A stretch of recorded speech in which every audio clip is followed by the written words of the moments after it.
సిద్ధపరచినావు యేసు అభివందనం.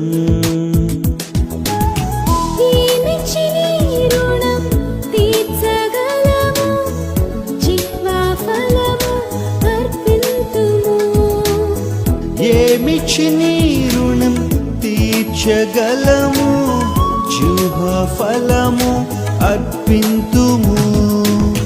మేమున్నాం నీ చిత్తములో, మేమున్నాం నీ సేవలో, మేమున్నాం నీ చిత్తములో, మేమున్నాం నీ సేవలో.